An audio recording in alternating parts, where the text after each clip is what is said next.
Welcome, ladies and gentlemen. My name is Damian Livesich, the host of the Fight for Life podcast. Today, we have quite an interesting session. We've got Hannah Galliers, that is actually a mindfulness coach. She's been running a successful coaching practice for about 2 years now. She's got a background of finance, and she has basically the experience of the burnout firsthand that led her to the passion that she actually does right now. So she also incorporates the high demanding roles with the mindfulness techniques and how they can actually improve their lives and eliminate stress. Thank you very much, Hannah, for joining me on the show today. I hope you are well, and I'm actually quite excited for this podcast today. Hi, Damien. Thanks so much for having me on the show. It's very exciting. Yeah, I mean, mindfulness practitioner, and I see that's actually quite an interesting topic. I know a lot of people today, when I saw the stress part, I saw, you know what, this is actually a big thing, especially in today's world. And I wanted to find out from you, what is your take on life coaching? How do you explain yourself as a coach? And also just give me a background of why you actually became a coach in the long run. Yeah, of course. So let me start off with a definition. So for me, life coaching is about helping you achieve what you want from life.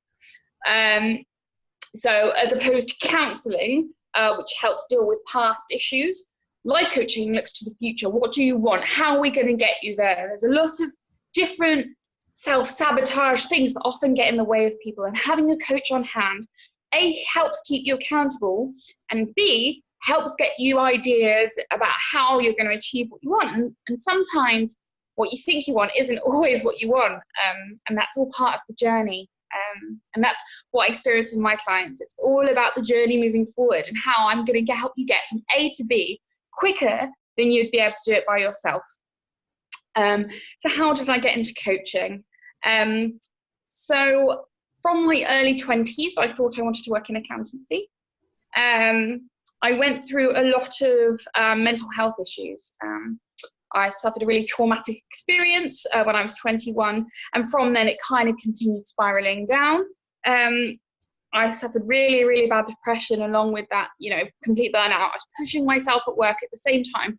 I was so unhappy in myself. There was no way that those two things can go hand in hand. It was a chemical disaster waiting to happen. And then in 2015, my best friend passed away. And that was a very difficult time for me. But it made me realize what's important.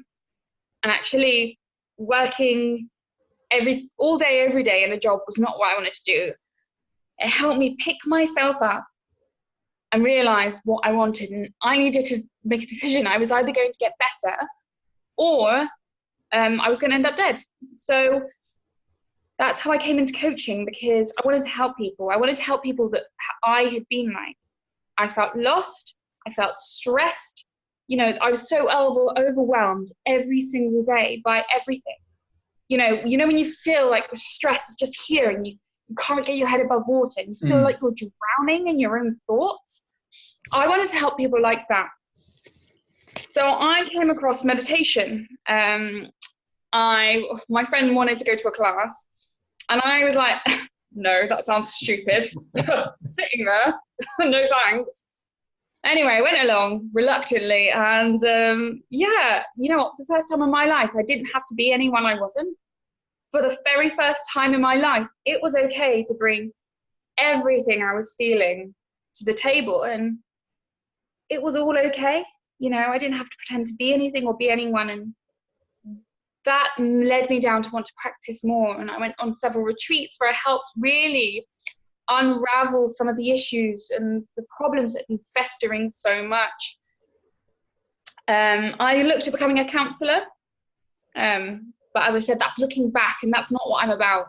Your past is in the past. We want to look forward. That's where we're going at the end of the day. So I stumbled across life coaching. I studied a diploma.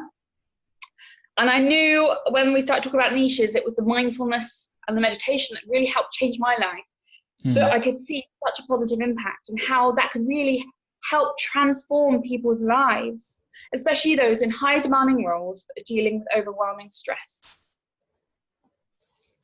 Oh, that's actually quite awesome. I mean, when you mentioned the whole stress and especially there by the mental health part, I don't know about you, but here in South Africa, the mental health awareness isn't as huge as it should be. I don't know what's your take on that. Do you think there should actually be more awareness on the mental health, let's just say that area of personal development, whether it be on just mental health in general? I think that we are making some really huge steps in terms of that area.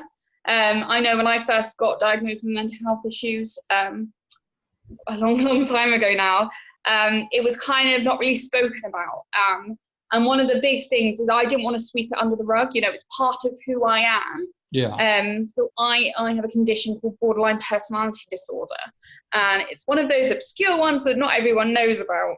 So I struggle to deal with emotions. So I find them all very overwhelming. And that's why having such a different lifestyle really meant so much to me and helped me overcome my mental health. I think I try and do a lot. So at the moment, one of my partners is a guy called Tom Mills. He does Messy for Mind. So Mind is a charity here in the UK. And people just throw gunk on themselves and donate some money, and it's all fun. Then more needs to be done, definitely. I think, yeah, there's a lot more acceptance in society about how we approach mental health. You know, it's slightly different because, you know, it's not like breaking a leg.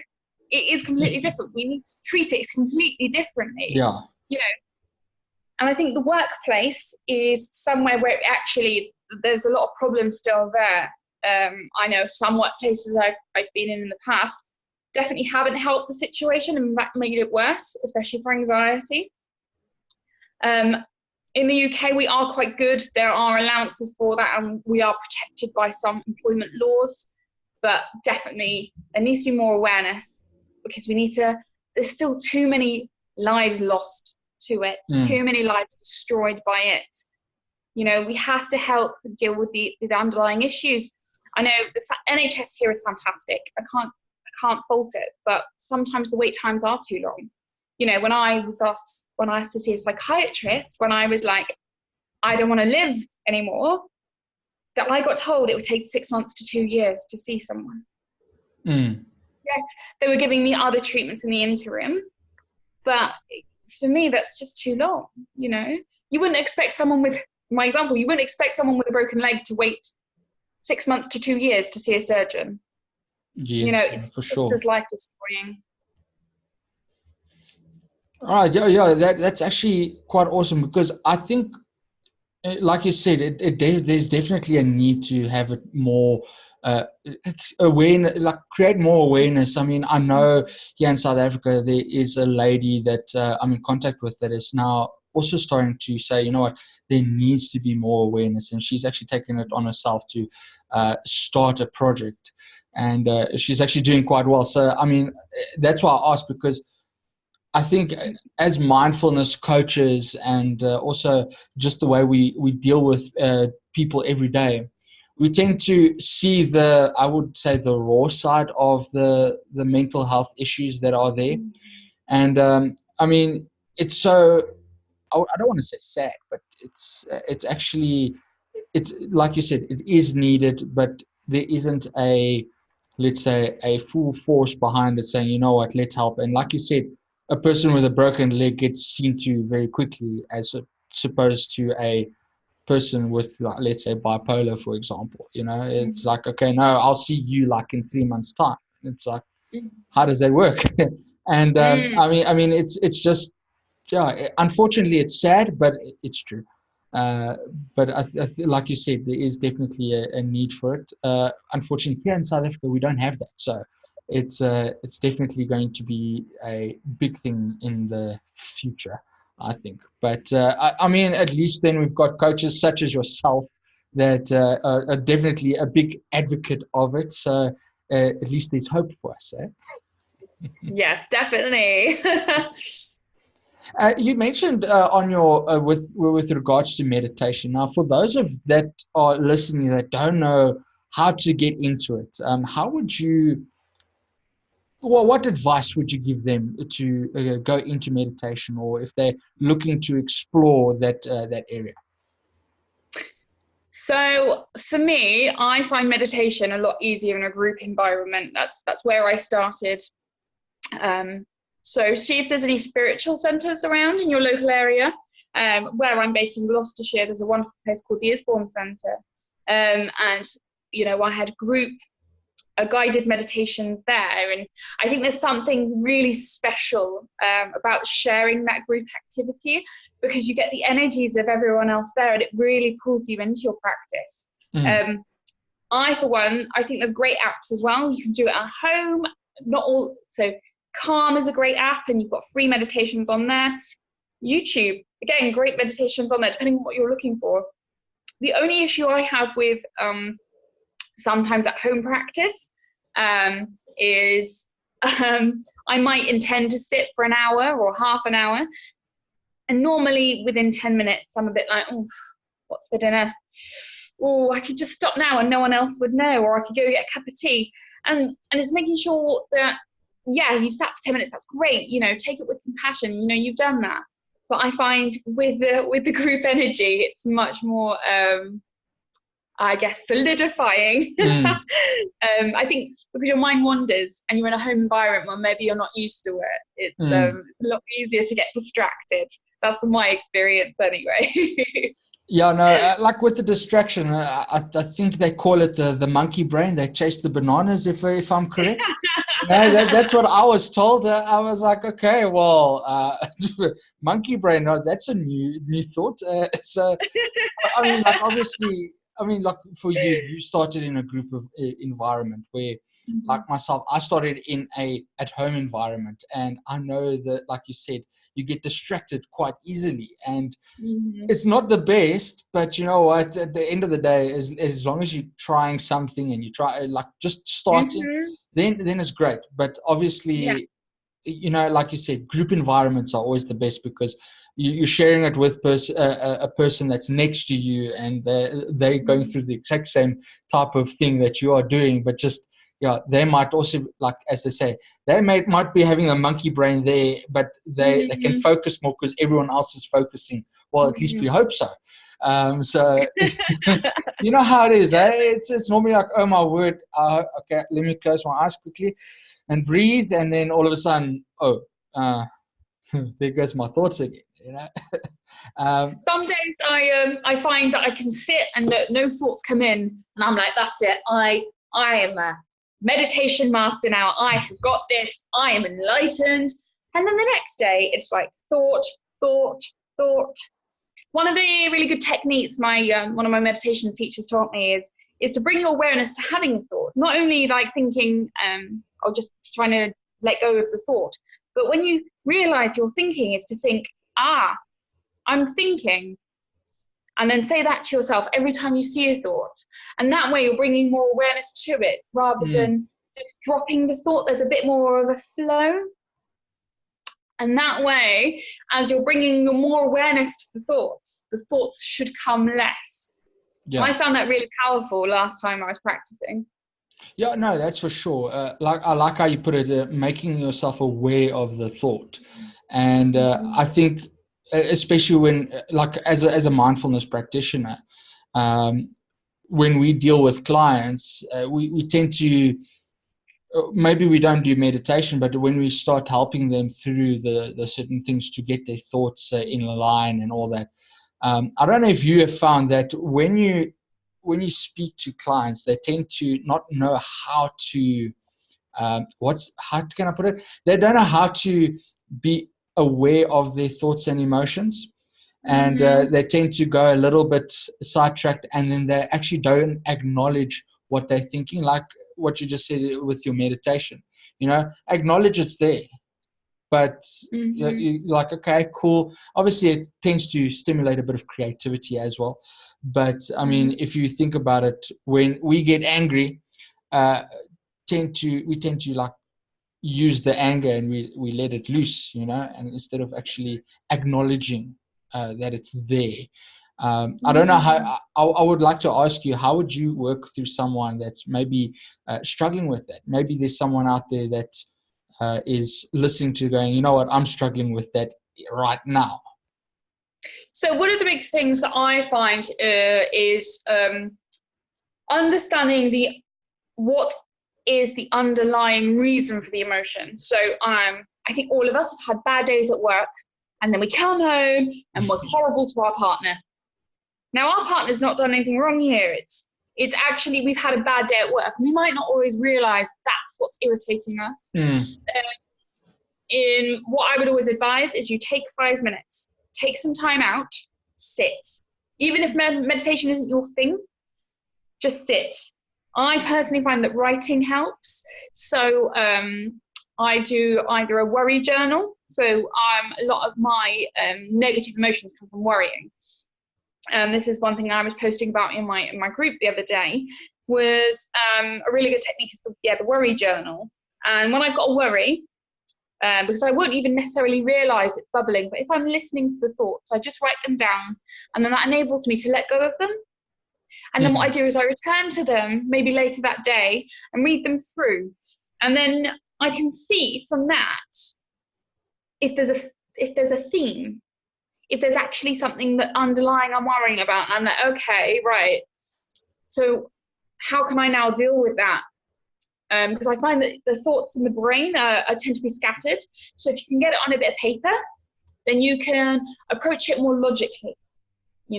It's like self-compassion, for example. It's a similar sort of thing, because I know I struggle with self-compassion, and I got taught this brilliant technique called the compassionate other. So I think about talking to someone else. So when I'm trying to talk to myself, I think about talking to someone else and then return it to me.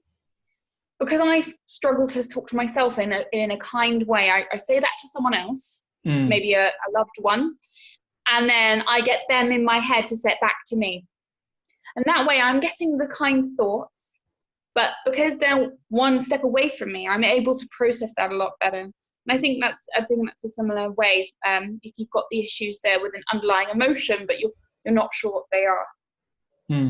Yeah, no, it's awesome. I mean, I see that you mentioned the journaling part, and which is like you and I, we basically in the same industry, where we tend to forget about the whole journaling, and we tend to do everything else, and then we forget about, like you said, putting it on paper makes it more logical. And for those people that like they are thinkers, put it on paper. Yeah. Because it just makes sense after, oh, wait, there it is. Like you said, you will see, hang on, there's a pattern here. I'm maybe worrying about the same thing over and over, or maybe just in a different way. And maybe it's just like, for example, we both know the wheel of life, which is obviously the 8 areas. And it's normally that one area of life that is just causing havoc in all the other areas, And I mean, the way you said it, it's like it just makes it logical, which I think you hit the nail on the head. So obviously, it makes it more understandable. So for those of you that are listening to this podcast, Hannah here is really an awesome person. Trust me, I've been chatting to her for a while now. So if you are listening to this and you want to actually get hold of her for, let's say, a free session or whatever it is, I don't know if you do a free session, don't you? Or I do have a free call, yes. Yeah. Okay, there we go. It's just like me. I was wondering, I was hoping that I was saying the same thing. Some people are different. I love connecting with so many different people that, I'm more than happy to do free calls. And we can find out if we're right for each other that way, because, I'm not right to coach everyone. Exactly. And, I can't always work with everyone. And if we're not right, I might know someone who is right. So don't hesitate in reaching out to me. Yeah. And on social media, where can they find you? So I am the Mindfulness coach. or Hannah Lucy Galliers on Facebook. I've also got my own website, which is www.mymindfulnesscoach.co.uk. Awesome. And what will happen is those links will be posted onto the, once this has been put on, everyone will be able to see it. So don't worry, guys, it will be attached to this. So just make sure you go and look in the description. It is there. So if you want to connect with Hannah, she is there for you like everyone else. And it will either be, depending on which social media you're on, it might be on top or even below. And you must just have a look there and you will find it. I promise. I will not leave it out. Hannah, thank you so much for taking some time just to chat with us and just to share your bit of your story of why you became a coach. And I think so many people think coaches are these high and mighty people, but we are actually just people, right? Yeah, absolutely. And it's been great connecting with you, Damien. Thank you so much for having me on the show. It's only a pleasure. And guys, stay tuned. Next week, we've got another guest and we will be having a great session just like the one here with Hannah. And don't forget, go and check her out on Facebook and connect with her and see how she can help you. Have a great one, guys, and we will see each other and hear each other next week. Have a good one. Cheers. Bye.